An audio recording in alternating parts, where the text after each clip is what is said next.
বন্ধুরা, সবাই কেমন আছেন? আশা করি আপনারা সবাই ভালো আছেন। তো আপনারা দেখতে পাচ্ছেন আমার সামনে একটি ড্রাগন গাছ। তো আপনাদের ভিডিওটিতে দেখাবো কিভাবে এই ড্রাগন গাছটি তৈরি করতে হয় এবং এর সমস্ত প্রসেসগুলো আপনাদের দেখাবো।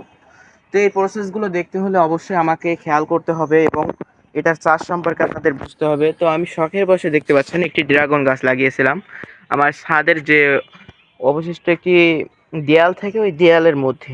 তো আপনারা দেখতে পাচ্ছেন ছোট একটি বস্তার মধ্যে কিছু মাটি দিয়ে এই গাছটি রোপণ করেছিলাম এবং এই গাছটি আপনারা দেখতে পাচ্ছেন কত বড় হয়ে গেছে এবং কতটা ইউনিক দেখাচ্ছে গাছগুলো।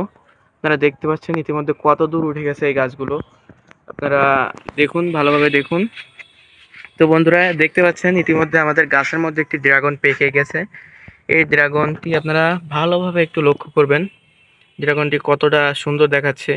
এটি অল্প কিছুদিনের মধ্যে পরিপক্ক হয়ে যাবে এবং খাওয়ার উপযোগী হয়ে যাবে। তো আজকের ভিডিওটিতে আপনাদের দেখাবো কিভাবে এমন একটি গাছ আপনারা রোপণ করবেন এবং একটি বাগান তৈরি করবেন গাছ থেকে। আমি অবশ্যই সামনে একটি বাগান তৈরি করার আশাবাদী। তো আপনারা দেখতে পাচ্ছেন যে গাছটিতে কত সুন্দর একটি ড্রাগন।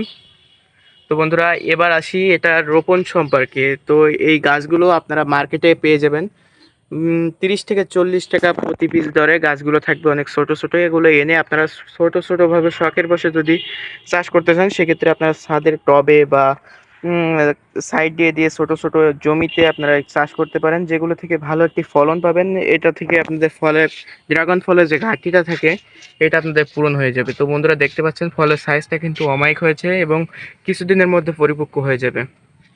তো আজকের ভিডিওটি এখানেই শেষ করছি, দেখা হবে নতুন কোনো ভিডিওটিতে। তো সবাই চ্যানেলটি সাবস্ক্রাইব করবেন এবং পাশে থাকবেন। ধন্যবাদ সবাইকে।